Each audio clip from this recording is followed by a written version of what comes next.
Bonjour à tous et bonne journée dominicale. Sur Zone Franche ce matin, nous recevons Dimitri Adankpo, ancien journaliste, passé désormais jeune acteur politique, militant du bloc républicain, conseiller municipal à Porto Novo, chargé de mission. Il n'y a pas que ça. Notre invité de ce matin a créé l'Alliance Nord-Sud, jure qu'il ne s'agit pas d'un mouvement ou d'un parti politique, mais d'un concept qu'il porte aux 4 vents depuis lors.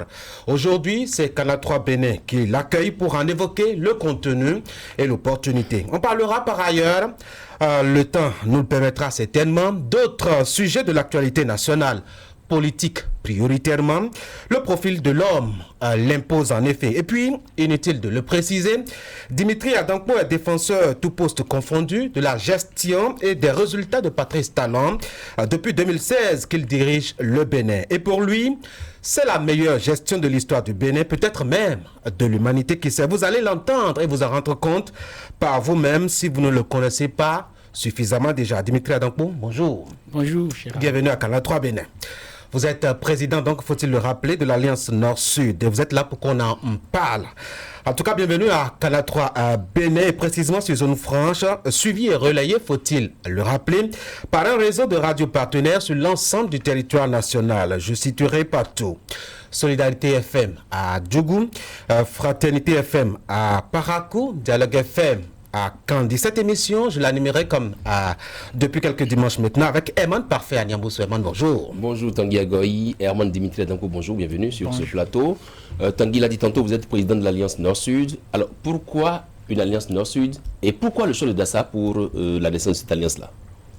L'Alliance Nord-Sud, qui est un concept, comme vous l'avez précisé, a pour mission première de prôner l'unité nationale. Et nous avons choisi Dassa, qui est le centre géographique du Bénin, pour marquer effectivement le début d'une aventure liée à l'unité nationale.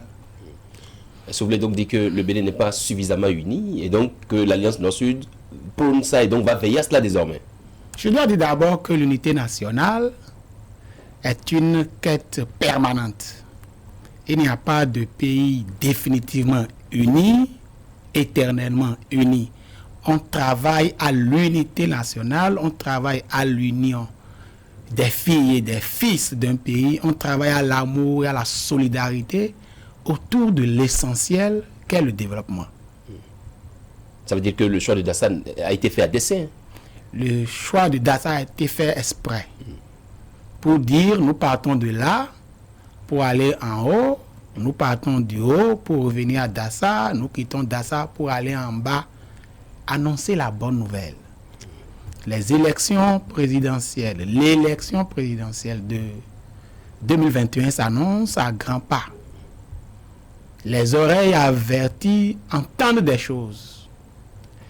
Et il faut faire un peu mieux que ce qui doit être fait quand on entend tout ce qu'on entend.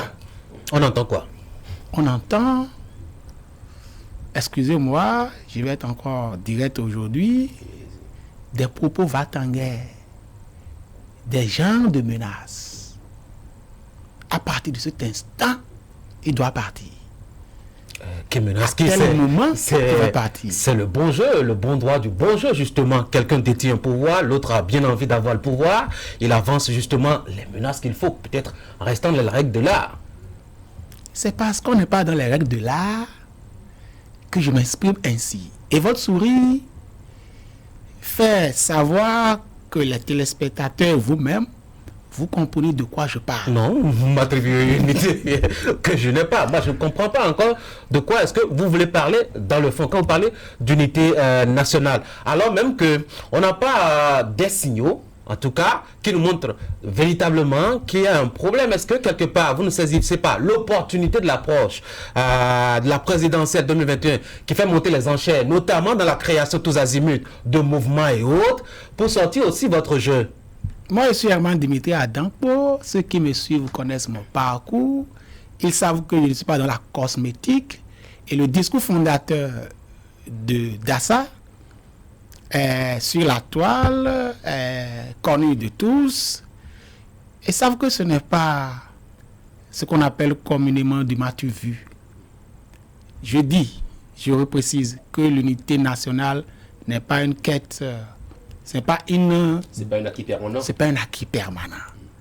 Et j'ajoute que les circonstances actuelles, les propos que l'on entend, je vais donner un exemple. Quand on dit le 6 avril, si M. Inks ne dégage pas, nous allons le dégager. Alors, on a entendu mieux en 2015. On a dit j'irai le chercher à Kadéon. Ça n'a pas réveillé l'Alliance Nord-Sud. Ce n'est pas le même contexte, ce n'est pas les mêmes circonstances. J'explique. Constitutionnellement, aujourd'hui, on ne peut plus parler du 6 avril. Les réformes, les lois présentes, les lois actuelles conduisent les élections vers mai. C'est les tests. Mais il y a des gens qui disent le 6 avril, s'il ne dégage pas, on a senti ces choses. On a voulu dire au peuple. Parce que peut-être les gens se sont sentis peut-être frustrés qu'on ait changé les règles du jeu en cours de jeu. Patrice Talon a prêté serment un 6 avril.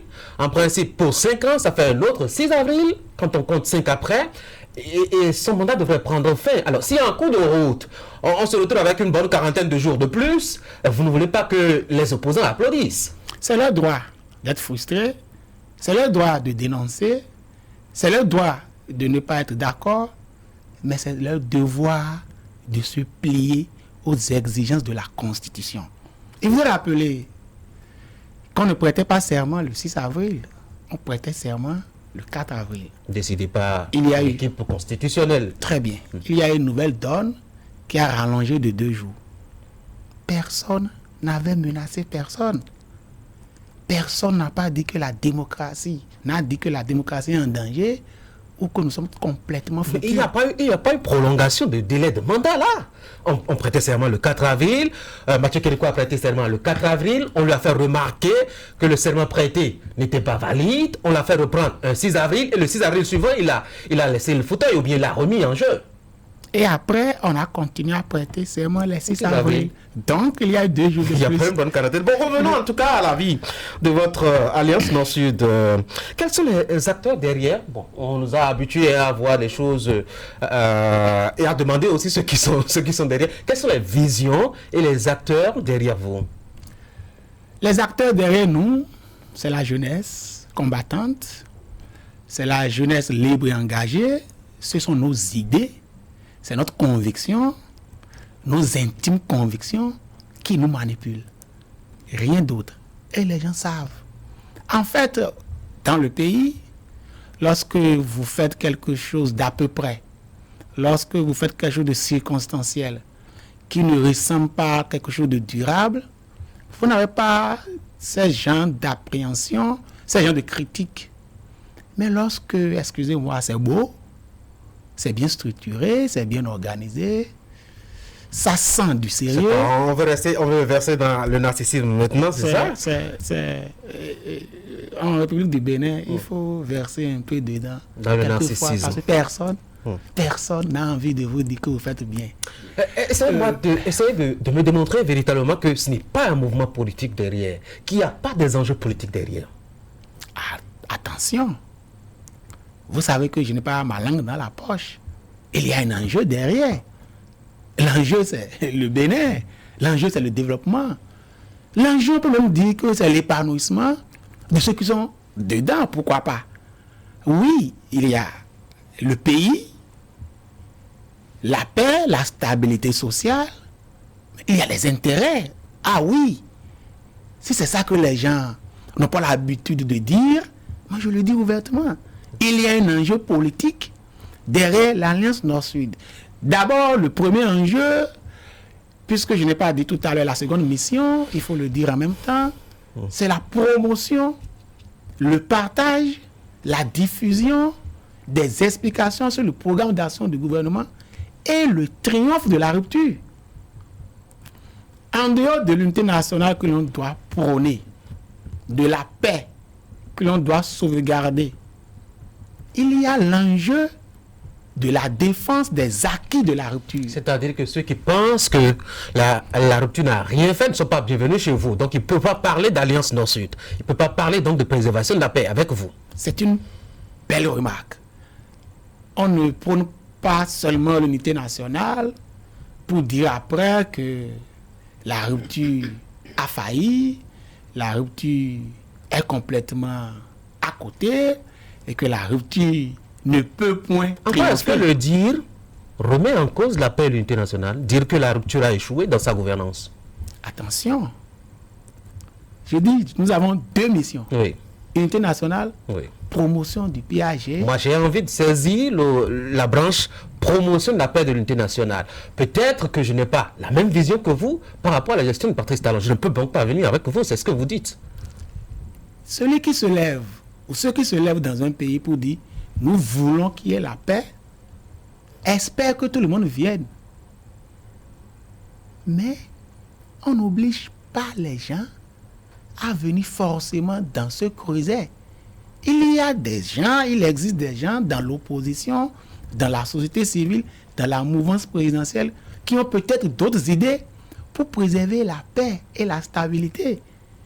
Qu'on ne nous dise pas à nous, parce que nous prenons la paix, nous devons laisser de côté la rupture, le PAG. Non. Nous faisons les deux. Donc, c'est l'enjeu Et nous souhaitons, c'est donc l'enjeu politique. nous souhaitons, bras ouverts, que toutes les Béninoises et tous les Béninois nous rejoignent.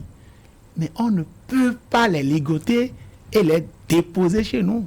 Est-ce que les jeunes UP sont avec vous? Les jeunes FCBE sont avec vous? Les jeunes UP sont avec nous. Les jeunes Les UDM? gens du BR sont avec nous.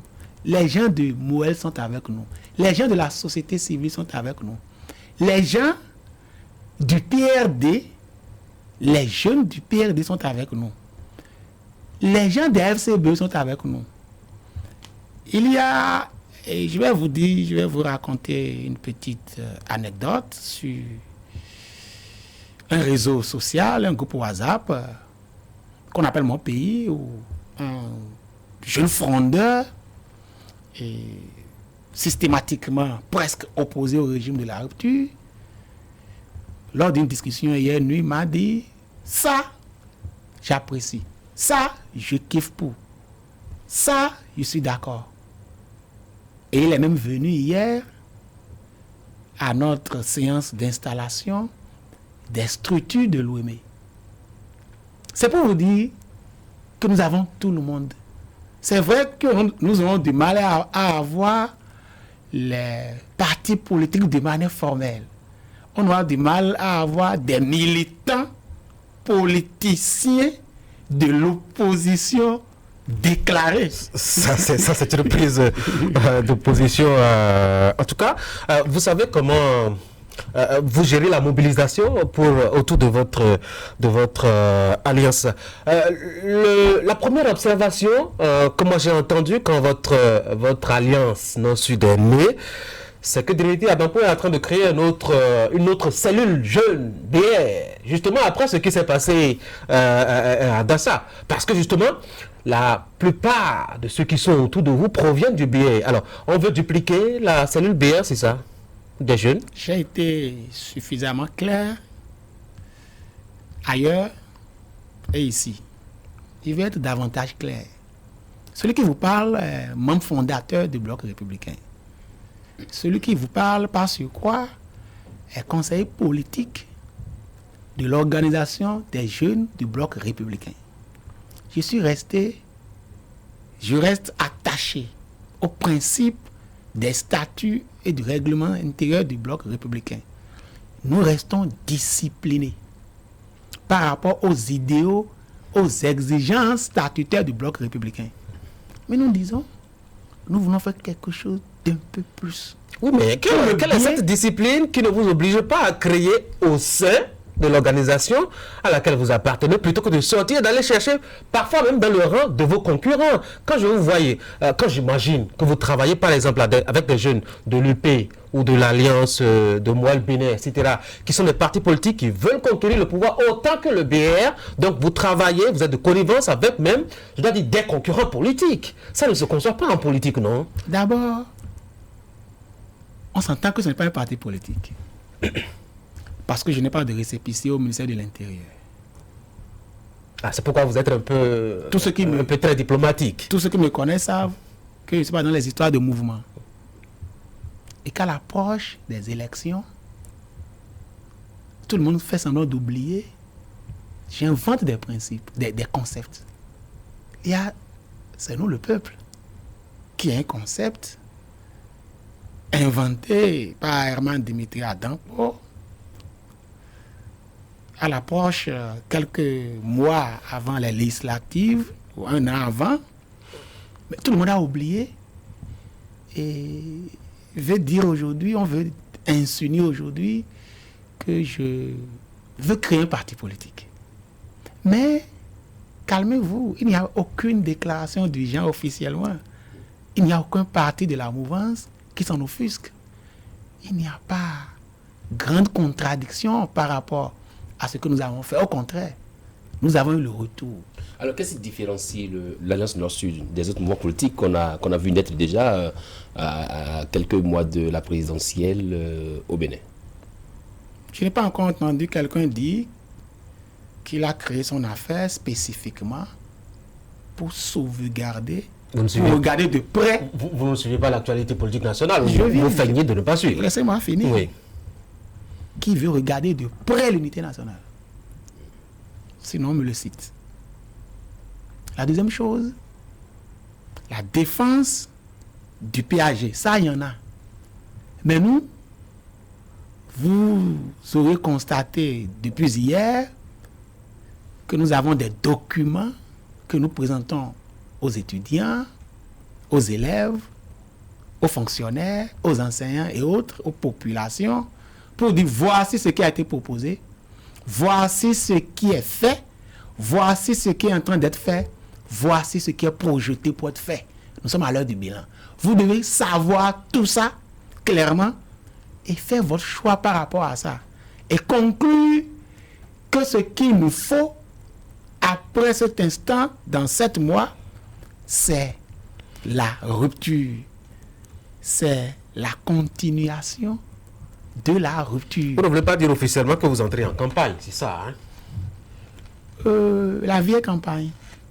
On pourrait dire que quelqu'un qui vante les mérites du PAG depuis 2 ans est aussi en campagne. Alors, pour des gens des jeunes qui prônent l'unité nationale, est-ce que vous avez fait en sorte que ceux qui sont à la base même de cette alliance-là proviennent de différentes régions du Bénin, ou c'est seulement des jeunes de Porto Novo qui sont réunis pour aller créer une alliance Nord-Sud à Dassa? Merci. Nous avons un bureau national complètement équilibré régionalement, géographiquement. Celui qui vous parle est un produit de Porto Novo, oui, mais qui n'est pas originaire de Porto Novo, qui est de Poços-Tomé, dans la commune de Bopar. Le vice-président de notre alliance est du Borgou. Le trésorier général est du Borgou. Le secrétaire général est de Porto Novo de l'OME. On peut évoluer. Et vous allez voir que nous avons pris soin de faire le dosage qu'il faut pour démontrer effectivement qu'il s'agit de l'Alliance Nord-Sud. Oui, justement, c'est vrai qu'on a vu des mouvements naître, et chaque fois que des jeunes se mettent en mouvement, les partis politiques, ils se sentent un peu dérangés. Est-ce que vous avez eu quelques échos de ces formations politiques qui, un peu comme, sont gênés par la naissance de l'Alliance Nord-Sud? J'ai eu, il faut être franc, un début d'interrogation, un début de questionnement. Vous êtes passé à l'interrogatoire, c'est ça? Non, pas du tout. Il n'y a rien d'officiel. D'accord. Mais j'ai eu du retour, il faut être honnête. Quelques interrogations, quelques questionnements. Qu'est-ce qui se passe? On a expliqué calmement. Ça n'a pas duré 5 minutes. Et tout le monde comprend. Et là, aujourd'hui, c'est les soutiens par rapport à l'initiative. C'est des messages d'encouragement. Et c'est des adhésions qui s'annoncent. Est-ce que ce faisant, vous ne videz pas les partis politiques de leur jeunesse, de ce qu'ils ont comme élément électoral? Je suis un partisan des réformes électorales. Un partisan du système du système électoral, des réformes de Patrice Talon, des réformes de la rupture. Je suis partisan du fait qu'il faut avoir fini par obtenir 2 ou 3 partis politiques au Bénin. Parce qu'on n'a pas besoin d'avoir 300, 500 partis pour développer un pays. Et j'estime, je proclame, je dis, matin, midi et soir, qu'ici, il s'agit d'un concept.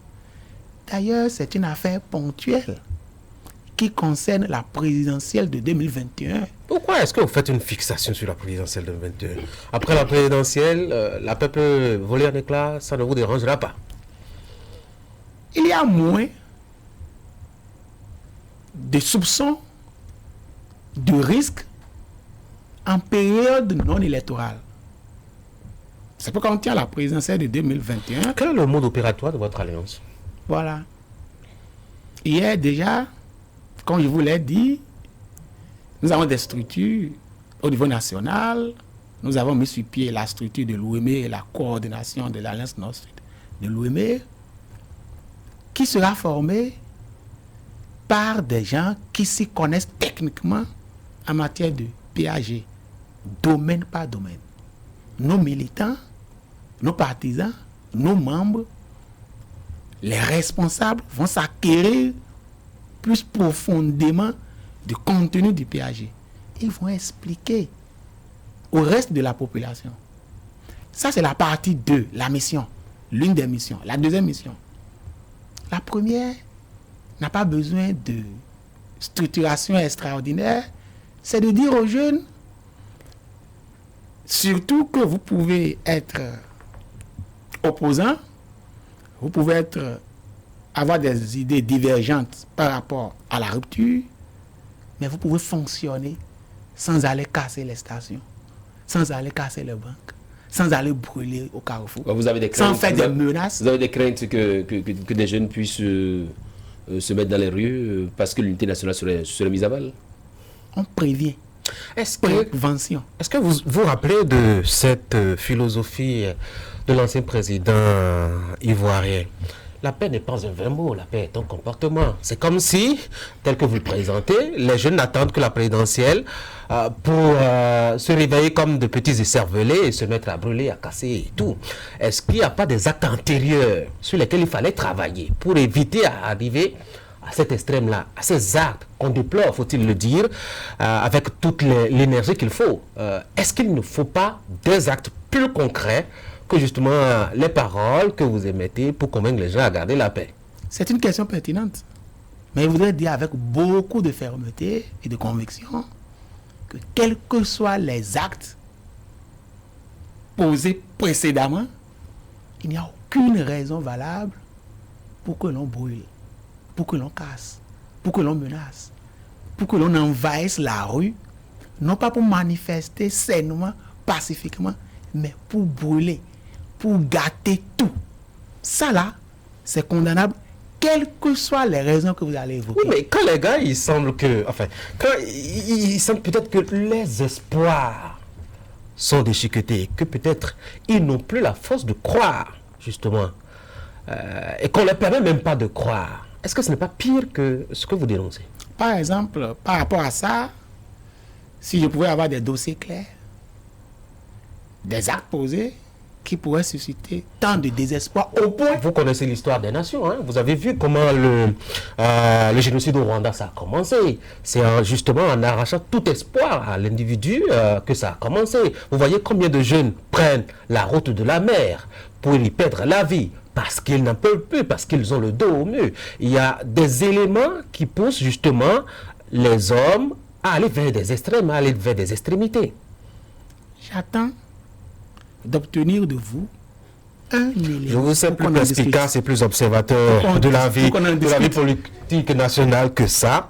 Alors, quel est vos rapports? C'est vrai que Monde Parfait à Niamboussou a commencé déjà par évoquer la question. Quels sont vos rapports avec les autres entités? Vous aviez dit vous êtes en bonne intelligence, il n'y a pas de reproche actuellement. Ils sont même en train de vous féliciter, etc.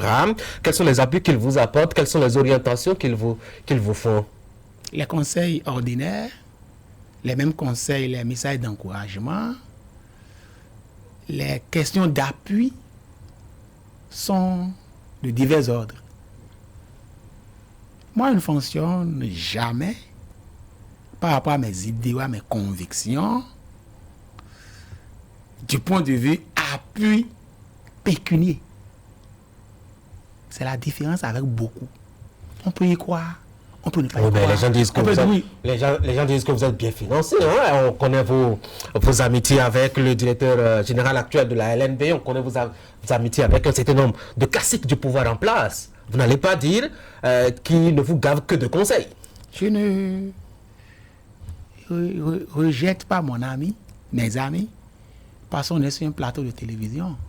Ceux dont vous citez les noms sont mes amis. Et ce sont des amitiés endurcies. Il y en a même au plus haut niveau. Mais je dis que je ne fonctionne pas par rapport aux appuis dont vous faites allusion là. Mais attention, il ne sert à rien d'être malhonnête. Je ne suis pas allé à Dassa ligoter les gérants de l'hôtel pour faire mon meeting. Je ne suis pas allé à Dassa. Vous voulez dire qu'il vous a fallu des moyens pour pouvoir installer, pour pouvoir faire naître le mouvement Dassa, et même pour les coordinations également, des moyens aussi. Alors pour les jeunes qui s'unissent de façon un peu comme spontanée, où est-ce qu'ils ont pu trouver ces moyens-là? C'est la grosse interrogation. Ce que les gens ne disent pas, ils ont peur de dire. Parce qu'ils n'ont pas assez de conviction, parce qu'ils n'ont pas la stabilité de l'esprit, parce qu'ils craignent qu'ils vont être critiqués. Je vais vous le dire. Partout où on crée une initiative politique, si vous êtes sérieux, vous avez un peu de conviction, vous mettez quelque chose sur la table qui provient de vous-même. Et après, vous sollicitez les amis qui sont dans la même ligne, qui sont en harmonie avec vos idéaux. Si c'est ça qu'on va dire, et on va nous couper la tête, je dis, nous avons été soutenus par ceux qui pensent la même chose que nous. Et qui certainement vous poussent aussi à ça, qui vous disent de foncer tête baissée, même si vous dérangez les sommes tellement partis heureux politiques. D'être manipulés par les gens qui prônent l'unité nationale, par les gens qui veulent que le PAG triomphe, par les gens qui veulent que la rupture gagne encore et encore. Nous en sommes fiers. Ça ne nous dérange point. Alors, vous avez fait une fixation sur la présidentielle 2021. Est-ce à dire qu'après 2021, l'unité nationale est déjà consolidée, est si bien consolidée qu'on n'en parlera plus? Voilà, j'avais répondu. J'ai dit qu'il y a plus de risques en cette période-ci. Il y a plus de risques en période préélectorale que pendant les autres périodes. Ça ne veut pas dire qu'on arrête le combat. Vous ne préparez vos champs que quand la première pluie tombe. C'est ça, hein? Vous pouvez interpréter comme vous voulez. C'est dans ce pays que je me rappelle sous Maté Kérékou 2, 3, à l'approche des élections, Ville internationale commence à chanter entonner sur l'ORTB les chansons de paix, bien qu'il n'y ait rien. C'est comme ça que ça fonctionne. Et ça a commencé. Vous verrez d'autres structures de la société civile, des politiques, qui vont monter au créneau pour dire il faut la paix, il faut la paix. Il n'y a rien de mal en cela. Pour vous qui n'avez pas votre langue dans la poche, est-ce que vous auriez eu vent de quelques menaces sur la stabilité nationale? Mais il n'y a rien de caché sous le soleil. J'ai dit tantôt que des gens menacent des personnalités que l'on connaît menacent publiquement et disent des choses vraiment inadmissibles. Mais on est obligé d'attirer l'attention de la jeunesse sur le fait que ces gens ne font pas ça pour l'intérêt général. On va évoluer, on va passer à vous n'avez pas fini? C'est bon. C'est bon. On va passer à l'acte 2. On va voir un peu, examiner un peu l'actualité nationale et même pas faire un morceau avec un invité ce matin. C'est vrai que c'est le job dans lequel on le connaît le mieux. On va avant d'avoir le soumettre à ça, on va commencer déjà par l'avis de l'Alliance Nord-Sud par rapport à la gouvernance actuelle. Tout est beau, certainement. J'étais sur une émission tout à l'heure, dans un entretien Café Média, à la maison des médias, Agbadjo Mende, vous connaissez bien, où j'ai dit que les conditions de travail et de vie des enseignants doivent être absolument améliorées et que ma mère est enseignante. Ah, c'est parce que votre maman est enseignante que vous avez Et ça, cet c'est exemple-là. juste pour vous Parce que dire- moi, je m'attendais surtout juste que pour vous vous dire- parliez de votre profession, de votre ancienne profession, Je surtout viens- à vous. je dis- Ce n'est pas le meilleur des mondes, hein. J'ai dit, pour avoir une mère enseignante, je connais un peu. J'ai dit ça librement. Patrice Talon et les rupturiens ne vont pas me réunir pour avoir dit ça. Donc ne vous attendez pas à ce que Herman Dimitri dise. Que pensez-vous de la fortune faite justement à votre ancienne profession aujourd'hui? Je pense la même chose. Que Nous devons d'abord nous réorganiser. Bon. Nous, entre griffes. Sinon, maintenant, c'est pas se réorganiser. On a une association des professionnels, on a une association des patrons, et puis on a les deux qui collaborent. Quelle autre organisation, forme d'organisation voulez-vous? Nous devons nous réorganiser, ou vous devez vous réorganiser professionnellement. Et après, vous avez le droit de réclamer l'amélioration des conditions de vie de travail. Votre question est celle-ci. Et la réponse que vous attendez est celle-ci. Laissez-moi finir. Les journalistes béninois sont mal casés. On le reconnaît. Et... C'est quoi sont mal casés? Ah non. Vous voulez parler de leur salaire? Vous voulez parler de leurs conditions de vie, c'est ça? De quoi vous parlez? Moi, je parle par exemple de la liberté de presse. Vous savez que l'actualité a été suffisamment agitée ces derniers temps. Et là, je passe à un autre point des échanges. Suffisamment agitée ces derniers temps avec quelques deux rapports qui ont quand même déclassé vertement le Bénin par rapport justement au respect de la démocratie, des droits de l'homme et des libertés. Ça vous dit quoi? J'aime ces expressions. Ces expressions par rapport à la liberté qui recule, à la démocratie qui est en faillite, aux résultats des institutions internationales qui travaillent pour la paix, la liberté, la démocratie et autres, qui vous disent en 2010 que le Bénin est 3e, en 2014 que le Bénin est 1er, en 2020 que le Bénin est 23e, en 2021 que le Bénin est 4e. Il n'y a aucun tollé, il n'y a aucun danger à avoir ces résultats-là. Il n'y a aucune menace par rapport à ce que vous dites là. On est habitué. Vous connaissez l'essentiel? C'est qu'ici, ce soir, vous parlez librement du pays, de l'Alliance Nord-Sud, en face de l'offensive. Et lorsque nous allons quitter ici, vous allez rentrer tranquillement. J'étais à Agbadjo Mende, où il y a des gens... Le vendredi, vous voulez dire? Le vendredi sur Café Média? Le vendredi sur Café Média. Oui, tout à fait. Voilà, le vendredi sur Café Média. Merci. J'ai eu des attaques entre griffes de gens qui ne sont pas d'accord avec moi. Ils sont entrés chez eux, tranquillement. C'est à cela que vous mesurez la liberté de presse? La liberté de presse, attention. La liberté d'opinion, la démocratie, c'est à cela que vous La mesurez liberté de cela? presse, je ramène à notre émission de ce dimanche matin, où vous êtes en train de vous exprimer comme vous l'entendez. Attention, mon cher ami. Oui. Tout n'est pas rose. Tout n'est pas beau. Tout n'est pas comme on l'aurait souhaité. Mais il n'y a aucun danger. Il n'y a aucun danger en dehors des insinuations de politiciens qui veulent accéder au pouvoir d'État. C'est tout. Justement, nous sommes à quelques 7 mois de l'échéance, 2021. L'ambiance de pré-échéance, ça vous suggère quel commentaire? L'ambiance. Oui, l'ambiance actuelle dans le pays. Les levées de boucliers qui ont commencé. Il y a des boucliers quelque part. Moi, je vois un calme plat, totalement. On ne sait même pas comment est-ce que ça va se faire. On connaît bien le Bénin d'avant 2016. Quand on est à 6 mois de la présidentielle, on connaît un peu l'ambiance qui prévaut. Hein. On a toute la ferveur, la fête, etc., la mobilisation politique, sans grand heure, justement, dans le pays. Aujourd'hui, le calme là, ça ne vous inspire rien du tout. Ça me rappelle les autres années par rapport aux élections.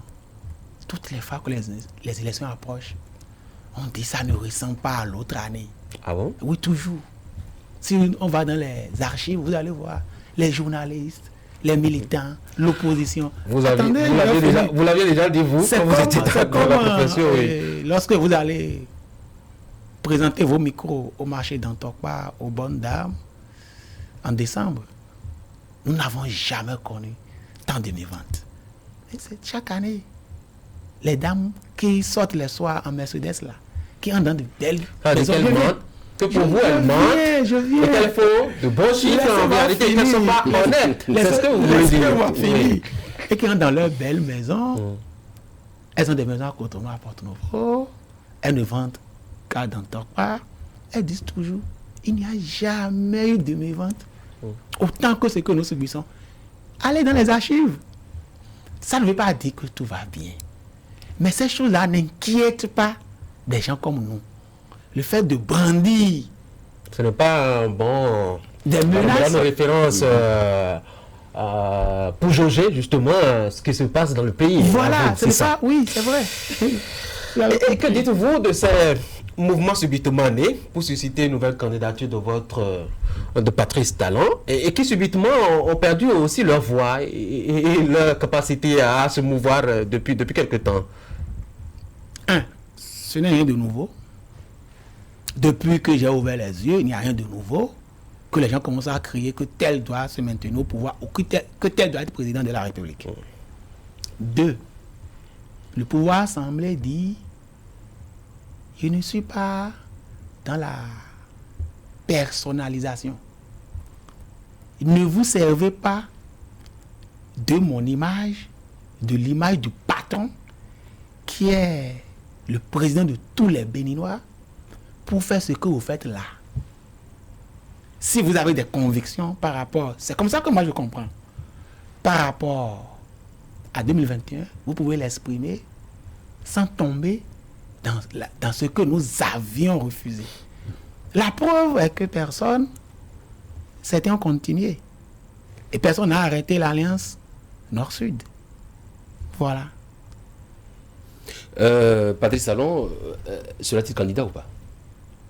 Ma conviction à moi, mon souhait le plus ardent. On veut parler de la réalité. Patrice Talon sera-t-il candidat ou pas? Il n'a pas demandé quel est votre souhait. Très bien. Patrice Talon se prononcera sur sa candidature officiellement. Maintenant, moi, je dis que Patrice Talon n'a pas le choix. Pourquoi? Parce que la rupture doit continuer son œuvre.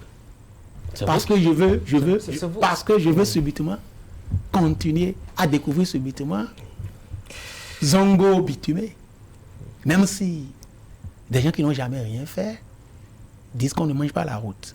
Moi, je veux subitement découvrir le quartier Tokpota, le quartier Louo, les taudis de Louo, bitumé, éclairé. Je veux que ça continue parce que ce n'est pas donné. Ce qui a été fait dans ce sens en 4 ans et demi mérite d'être perpétué par celui qui sait faire. Et ça là, je le dis avec Et dans le beaucoup PR, il n'y a conviction. personne qui sache faire autant que lui, qui pourrait prendre la relève. Avec autant de temps passé à ses côtés, à le voir faire. Je suis sûr que c'est On pas n'avait rien appris. Je suis sûr que c'est pas le débat de ce soir. Si c'était le débat, j'allais vous dire que Patrice Talon vient de faire 4 ans et demi et que nous étions là il y a 30 ans et que la sincérité et l'honnêteté intellectuelle doivent reconnaître qu'il y a du mieux, qu'il y a du nouveau. Vous n'avez pas compris ma question. Très alors. bien, je vais la comprendre. Vous avez dit que c'est le meilleur réformateur, c'est le meilleur développeur actuellement qui sait faire le job. Et j'ai dit, est-ce que dans le BR, quelqu'un ne peut pas aussi faire comme lui. Surtout que vous avez collaboré pendant 4 ans et vous avez pris le temps d'en apprendre auprès de lui. À moins que vous allez me dire que vous avez passé 4 ans à ses côtés à ne rien savoir de comment est-ce qu'il faut faire pour avoir ces résultats en 4 ans. Qu'est-ce qui regarde les autres avec ce que le BS souhaite qu'il se passe en 2021? Ah, vous parlez au nom du BS alors? Le bloc républicain et l'Union progressiste, les partis de la mouvance présidentielle, j'en suis convaincu, sont à l'aise en souhaitant que le chantre de la rupture se repositionne en 2021. Oui. Est-ce que vous avez le sentiment, Béné, aujourd'hui que nous sommes dans une campagne précoce? Vous avez tantôt dit que tout est plat, tout est calme. Vous n'allez pas dire que nous sommes avec les mouvements qui suscitent la candidature. Avec les mouvements qui suscitent la candidature qui n'ont été rappelés à l'ordre qu'à l'issue de ce communiqué et qui ont donc perdu leur verbe et tout. Soyons directs. Oui, allez-y. Soyons francs. Oui. La campagne, la pré-campagne a démarré dans les deux camps. Très bien. Oui. Aussi bien dans l'opposition que dans oh là là. Ah bon? Quels sont les gestes qui vous montrent que ça a démarré dans les deux camps? On ne parle pas de présidentielle 2021 superposé à de la menace par rapport au 6 avril. On ne dit pas il doit partir.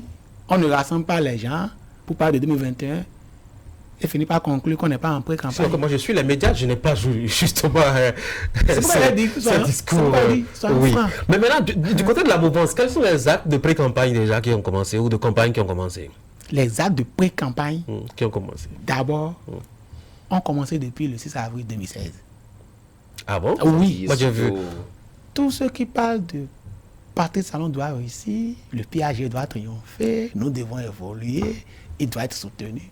Sont en pré-campagne. Il n'y a rien d'extraordinaire. Maintenant, personne n'a le droit de mettre des pancartes, de mettre des effigies, de mettre des photos, de dire votez tant. En cette période, la loi l'interdit. Mais vous n'allez pas empêcher les gens de tous les camps de se prononcer par rapport à 2021, de dire leur souhait par rapport à 2021. Les deux camps le font. De manière publique, ouverte. Avec la même aisance? Avec la même fougue, la même passion. Je dis, des leaders de l'opposition rassemblent des gens dans des maisons et parlent de 2021 et menacent. Vous voulez dire, en fait, il y a le système parrainage qui est là, malgré que le parrainage soit déjà un premier filtre. Est-ce que vous voyez vraiment des gens de l'opposition se réunir et être vraiment prêts, avec cette fougue que vous décrivez tantôt, à affronter la mouvance en place? Ils sont dans les rues, ils sont dans les maisons, ils sont dans les quartiers, ils sont dans les communes et planchent sur la place publique avec les bonnes guerres. Comment vous l'appréciez? C'est de bonne guerre. Vous font-ils peur? Faire peur. Nous leur faisons peur, ils peuvent nous faire peur. Ce n'est pas un problème. La peur c'est la réciproque, fin. donc. La fin justifiera les moyens. La question du parrainage, parlons-en. Oui. Aujourd'hui, le débat est, faut-il ou pas maintenir le parrainage? C'est vrai que les tests de la sous-région nous imposent de continuer à garder la ligne, puisque nous sommes déjà dans les termes de 6 mois d'avant échéance. Mais qu'est-ce que ça vous inspire, tout ce que les gens disent au sujet du parrainage? Les gens sont en train d'exprimer ce qu'ils pensent du parrainage. C'est leur droit. Nous sommes en démocratie. Et qu'est-ce que les vous gens ne pensez, sont pas vous? contents du parrainage. Certains sont très contents, fiers du parrainage. C'est le jeu démocratique. Vous êtes fiers, vous autres, du parrainage? Oh là là. Je vais vous raconter une histoire. C'est 1 minute. En 91, quand on allait aux élections, on a dit 10 ans ou plus, 40 ans au moins. On a exclu les gens de 39 ans. Et on a exclu les gens qui ont plus de 70 ans. Et il y a eu un tollé général. Et c'est parti Je vais finir. C'est parti d'une assise nationale. Les présidents, les anciens présidents de la République sont montés au créneau pour fustiger la chose. C'est cette constitution, c'est ce principe, ce pan de la loi, au moins, tout au moins, est encore en vigueur jusqu'à aujourd'hui. Le Bénin n'est pas mort. Les Insou, les Tévoïdjé, les Mangas, les Akriti, les Omadegbe ne sont pas allés brûler des édifices publics pour exprimer leur mécontentement. C'est le jeu démocratique. il peut y avoir des défaillances. Ça peut ne pas être parfait. Est-ce que nous sommes toujours dans le suffrage universel direct là? Oh là là. Parce que...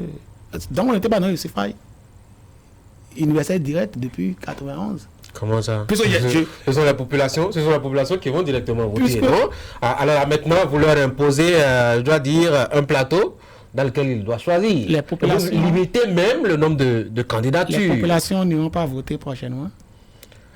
Est-ce que c'est ma question ou est-ce que c'est ma remarque? J'ai dit tout à l'heure qu'avant, s'il y avait 100 candidatures possibles, que les 100 allaient et que on faisait confiance à la maturité du peuple pour choisir le président qui lui convient. Aujourd'hui, vous dites non, il faut censurer d'abord. Et vous limitez même le nombre de candidatures à 9 tout au plus. Est-ce qu'on n'est pas dans un schéma de suffrage universel qui n'est plus direct là? C'est ma question. Nous sommes entre intellectuels. Nous nous prononçons sur la constitution du Bénin, validée par tous les filtres. Tout ce que vous dites est validé par la loi du plus bas niveau au plus haut niveau. Et ceux qui ne sont pas d'accord ont le droit de ne pas être d'accord, mais ils doivent pouvoir subir. Surtout que depuis 30 ans, les mêmes disent qu'il y a trop de partis politiques au Bénin, disent qu'il y a trop de candidatures au Bénin, disent qu'il faut tout refonder, disent qu'il faut réformer profondément, disent qu'on est fatigué. C'est qui ceux-là qui ont dit ça? Les mêmes qui disent depuis 30 ans que notre système partisan est désuet, disent aujourd'hui, on verrouille tout. Il faut laisser les gens. Il faut laisser les gens compétir. Et eux ne se prononcent sur l'état de la nation, le devenir du Bénin, que par rapport aux élections. Vous ne verrez pas ceux dont je parle là s'occuper d'un dossier des aspirants. Moi, je fouille dans ma tête et je ne vois pas. Je parle de ce que vous connaissez. Je ne connais pas de qui vous parlez. Les téléspectateurs. Au moins on s'entend par rapport aux téléspectateurs. Peut-être les téléspectateurs. Est-ce que vous avez réussi à cerner cet appel de la société civile au sujet du parrainage? Quand elle dit par exemple de laisser de côté le parrainage, de permettre à tout le monde d'aller à cette échéance électorale qui s'annonce. Il n'y a pas que la société civile, il y a des sages aussi qui se mêlent à la danse. Pourquoi vous ne dites pas qu'il y a des hommes politiques aussi qui menacent? Non, on suppose que vous êtes entre vous et qu'il y a des gens qui vous observent de loin et qui peuvent aussi apporter leur opinion. Enfin, si vous avez des oreilles pour eux. La société civile est dans son droit. La société civile fait un bon travail en travaillant comme l'Alliance Nord-Sud pour la paix, la stabilité, l'unité nationale, l'ouverture. En même temps, la société civile est constituée de gens responsables qui ne pourront jamais vous proposer que l'on viole les textes de la République, que l'on viole la Constitution. Surtout qu'on connaît cela par rapport aux principes constitutionnels. Ce dont vous parlez, ce que vous appelez la société civile, on connaît leur position dans des circonstances données par rapport aux principes sacro-saints de la Constitution. Il peut y avoir des débats, il peut y avoir des discussions. On peut même dire on va trouver une formule. Mais on ne proposera pas que l'on viole la Constitution. L'autre aspect sur lequel... Oui, Yaman, vous avez une question. Oui, justement par rapport à la gouvernance talon, on a vu un homme d'État qui est resté égal à lui-même durant le premier quinquennat. Est-ce que vous voyez Patrice Talon rester égal à lui-même pour le quinquennat qui s'achève, ou est-ce qu'il va essayer de courber un peu les chines, de devenir plus populaire que J'ai l'impression qu'il ne fera pas autrement. Puisque jusqu'à présent, il continue pas à prendre des décisions impopulaires. La dernière, c'était laquelle? Ce que les précédents, même les plus futés, n'avaient pas osé faire. Les gens font tous des calculs à l'approche des élections. Les gens font des calculs par rapport au second mandat. Lui, il est à la veille des élections. Il continue. C'est quoi la dernière décision impopulaire qu'il a prise? Je l'ai entendu par exemple, il y a quelques jours, face aux syndicalistes, développer un principe. Lequel? Les aspirants, quand ils sont dans une zone reculée ou une zone, un village, oui. voilà, enclavés, c'est ce que je voulais dire. Ils disent que c'est leur droit d'avoir plus de largesse, d'avoir plus de primes. Les enseignants, vous savez ce qu'ils constituent par rapport à une élection présidentielle. Le président a dit publiquement on peut négocier. Mais le principe ne devait pas être ça. Parce que les populations des villages reculés payent les mêmes impôts que les populations de Cotonou par rapport aux activités. La vendeuse de pain, les commerçantes de Tchoumi Tchoumi paient l'impôt autant que les commerçantes de Cotonou. L'enseignant ne devrait pas. Il n'y a pas nombreux, il n'y a pas beaucoup de gens, beaucoup de chefs qui puissent continuer à dire ça encore maintenant. Il dit on peut négocier, mais normalement c'est mauvais. Est-ce qu'en agissant comme ça, en prenant de telles positions, est-ce qu'il ne nous met pas en difficulté, vous qui voulez qu'il revienne en 2021? C'est pourquoi moi je suis avec lui. Parce qu'il nous met en difficulté, vous êtes avec lui. J'aime les défis. J'aime les difficultés. C'est pas quand il y a difficulté qu'on s'efface. Il y a beaucoup qui se sont effacés, qui sont même devenus opposants juste à cause des difficultés. La rupture n'avait pas annoncé de l'aisance. Nous sommes des produits de la difficulté. La ceinture est restée serrée tout le temps pendant les 5 ans et voilà. On va pouvoir desserrer ça quand? C'est une question. L'autre inquiétude liée justement au parrainage, au-delà de la limite qu'il fixe en termes donc de nombre de candidatures, c'est justement les parrains et les signatures. Sur 83 députés, bon, 82 maintenant, paix à l'âme de celui qui est parti avant l'heure. Vous avez 82 signatures bien garanties pour vous. Et sur les autres 77 qui le restent, vous en avez jusqu'à 73 ou 71 ou 69, je ne sais plus trop le chiffre exact. Où voulez-vous aller chercher, où voulez-vous que l'opposition aille chercher justement les signatures qu'il le faut? Il lui en faut 16, faut-il le souligner, pour aller tout au moins à l'élection comme vous. Vous avez eu à dire des choses dont je ne suis pas informé. Le nombre de signatures que la mouvance a déjà. Mais les 83 députés, ils proviennent des deux partis politiques. Merci. Oui. Maintenant, vous me demandez que j'aille voir la mouvance et les responsables de la mouvance pour aider l'opposition à avoir des signatures. Ce n'est pas notre rôle. Non, c'est pas ce que j'ai dit. Okay. Vous interprétez mal ma question. Alors vous avez dit où est-ce que l'opposition va trouver... Quand on suppose que la réforme du système partisan a permis d'avoir de grands ensembles politiques qui doivent cadrer et encadrer des militants, désormais au parfum des exigences de ce que c'est que être militant d'un parti politique, c'est-à-dire la fidélité, la soumission et tout, est-ce que vous pensez véritablement qu'il en restera si tous les militants du biais du bloc républicain et du biais et de l'UP étaient fidèles à leur ligne, que véritablement il en resterait des signatures pour que vous ayez des concurrents? Un exemple. Parce qu'une élection, c'est de la concurrence, hein? Sinon il n'y a pas de crédit. La Sénat a innové il y a quelques jours en définissant que les signatures, là, le parrainage, là, est libre et indépendant. Les gens ont critiqué.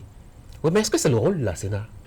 C'est un autre débat. C'est un autre débat. D'innover quand l'Assemblée nationale a fini de voter une loi. Ça, c'est un autre débat. On disait, non, ils sont. On va ramasser ça, on va déposer ça dans la chambre de Bruno Amousso, de ABT, et on va dire ça est. Maintenant, la Sénat a dit, vous êtes libre. Vous avez ouvert un autre débat. Ou les gens d'en face ont ouvert un autre débat. Est-ce que la Sénat a le droit de... Ça, c'est un autre débat. Aujourd'hui, chaque parrainage se fera en toute liberté. Individuel. Maintenant, j'ai l'habitude de dire une chose que les gens n'aiment pas entendre. La question que je posais et que vous semblez esquiver, c'est celle-ci. La Sénat a beau dire c'est individuel, c'est secret, c'est entretenu et tout. Est-ce que vous pensez qu'il est bon, vous en tant que militant BR, que le BR définisse une ligne et qu'il existe un seul militant BR, par impossible, pour aller signer une candidature à quelqu'un d'autre ou un parrainage à quelqu'un d'autre? Est-ce que vous pensez que c'est logique? Mon souhait, le souhait des militants de la mouvance présidentielle, est que tout ce qui existe comme signature vienne à la mouvance présidentielle. Quel est le problème? Vous avez dit tout à l'heure que c'est un combat, que c'est une compétition. Je dis... Et vous voulez aller à la compétition sans de la concurrence. Ceux qui embrouillent les petits esprits, en voulant leur faire dire que quand on va à une présidentielle, on va déposer des signatures, un peu de signatures à l'opposition, et la mouvance prend un peu. C'est aux petits esprits qu'il faut dire ça. Je dis à ceux qui veulent m'entendre que la mouvance présidentielle, c'est son rôle d'avoir toutes les signatures. Et c'est le droit, même le devoir de l'opposition, d'avoir toutes les signatures et de damer le pion à la mouvance présidentielle. Pourquoi on pleure? Pourquoi on pleure? Vous jonglez avec ma question, mais c'est pas grave. Je comprends que vous ne voulez pas répondre, on va donc progresser. On a déjà évacué la question de la prolongation du mandat de Patrice Talon. Bon, le recul des classements. Oui. On va parler un peu de la vie des partis politiques. Le BR et sa politique de mise en place des structures déconcentrées. Je suppose que vous êtes dans une politique donc de quadrillage de l'ensemble du territoire national actuellement au BR. C'est effectif. La mise sur pied des structures. Vous savez que c'est de nouveaux partis. Les structures décentralisées. Départements, communes, arrondissements, quartiers. Les structures, les organisations de jeunes, les organisations de femmes. Tout ça là se fait calmement, posément. Et ça coïncide avec la pré-campagne. Il faut le dire clairement. Dans 6-7 mois, on va aux élections. Ça profite à nous. C'est une coïncidence ou c'est fait exprès? Non, c'est comme ça, ça fonctionne. Nous, on ne va pas nous dire quand est-ce qu'on va structurer nos partis. Et il y a ceux qui pensent que l'élection présidentielle qui s'annonce là est un troisième round entre l'UP et le BR. Est-ce que vous partagez vraiment cet avis? Vous savez ce qui m'écoeure et me surprend? Je lis sur les réseaux sociaux quand c'était candidat il y a plus de 16 signatures et que le peuple béninois a vomi Patrice Talon et que le peuple va lui damer le pignon et qu'il y a des jeux en coulisses et que la mouvance sera surprise. Et ça vous inquiète? En même temps, on dit Patrice Talon ne veut pas ouvrir le jeu. C'est quoi? Vous transposez les débats sur les réseaux sociaux sur le plateau de Zone Franche, c'est ça? Oh là là. Zone Franche, c'est quand même une émission dont vous connaissez l'importance de cette émission. Sur les réseaux sociaux. Oui, quand ce sera passé. Tout est lié aujourd'hui. Alors, le BR, 2 fois échec dans la prise de la capitale politique du Bénin. Le BR n'arrive décidément pas à se planter à Porto Novo. C'est quoi le problème? C'est quoi votre problème? Pendant les législatives, on a vu un cuisant échec. Les municipales aussi, cuisant échec aussi. Et pourtant, l'arsenal déployé, surtout pour les municipales, c'était pas une mince affaire. Dans la 19e circonscription, pour les législatives, le BR a eu 2 sièges. L'Union progressiste a eu 3 sièges. Pour la capitale, Porto Novo, les communales, le BR a eu 16 sièges. L'Union progressiste a eu 17 sièges. On n'appelle pas ça échec cuisant. Oui, mais vous ne gagnez pas, vous avez perdu. Très bien. C'est clair, non? Ce n'est pas un échec cuisant. Et c'est quoi? C'est un échec mineur. Le gars est premier. C'est un échec mineur. Le monsieur est premier, l'autre est premier, c'est quoi? Ah oui, c'est des partis jumeaux, en effet. Il n'y a pas de problème. Ça ne conforte pas l'UP dans sa position de parti dominant du Bénin? L'Union progressiste du Bénin est le parti dominant. Est supérieur électoralement au BR.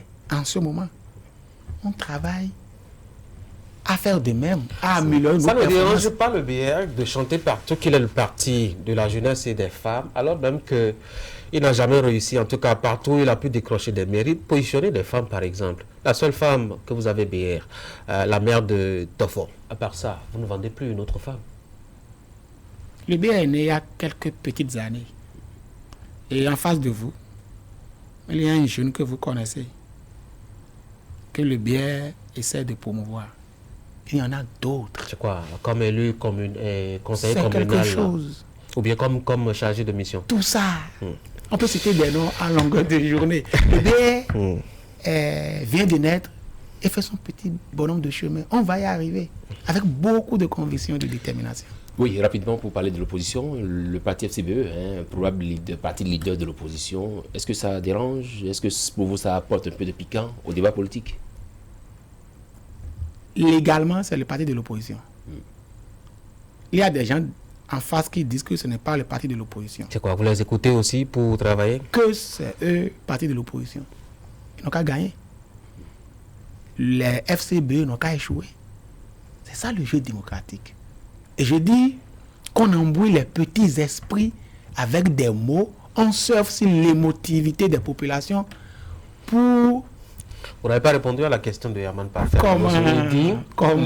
Le parti FCBE est en passe de devenir le parti leader de l'opposition. Oui. Ça arrange la mouvance ou pas? Le parti de l'opposition est le parti de l'opposition. Oui, mais on a toujours souhaité avoir le plus faible adversaire possible pour continuer à l'écraser tout le temps. Ah! Si un parti de l'opposition rejoint la mouvance, c'est une très bonne chose. Vous souhaitez qu'il vous rejoigne? Si les démocrates rejoignent la mouvance présidentielle demain matin, nous allons applaudir, on ne va pas les chasser. Sérieusement, mais pourquoi est-ce que, comment est-ce que vous comprenez la difficulté à avoir un récépissé pour vous rejoindre probablement? En tout cas, les éventualités ne sont pas à écarter au Bénin. Ministère de l'Intérieur, application des tests, terminé. Herman, il y a deux Herman sur ce plateau aujourd'hui. Herman Dimitri Adanko, merci beaucoup d'être venu. Rapidement pour conclure. Je voudrais demander à la jeunesse béninoise de rester unie, de resserrer les rangs, d'être solidaire, comme j'ai l'habitude de le dire, de resserrer les rangs comme j'ai fait les doigts là, d'avoir confiance en elle-même, d'avoir foi en l'avenir pour le triomphe de nos idéaux majeurs. Merci beaucoup d'être passé sur Zone Franche. Herman Parfait à Niamboussou, merci pour l'accompagnement. Mesdames et messieurs, merci. Double merci d'ailleurs à vous qui êtes restés à notre compagnie depuis plus d'une heure de temps maintenant. C'était donc Zone Franche. On a reçu Herman Dimitri Adanko pour parler de l'Alliance Nord-Sud, M. Pierre Sama. Vous avez suivi un peu sa position sur un certain nombre de sujets liés à l'actualité nationale.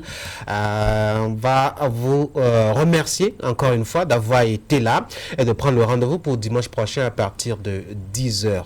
On va certainement avoir notre invité. D'ici là, vous passez une excellente journée dominicale en suivant les programmes assez excellents, il faut-il dire, de Canal 3 Bénin.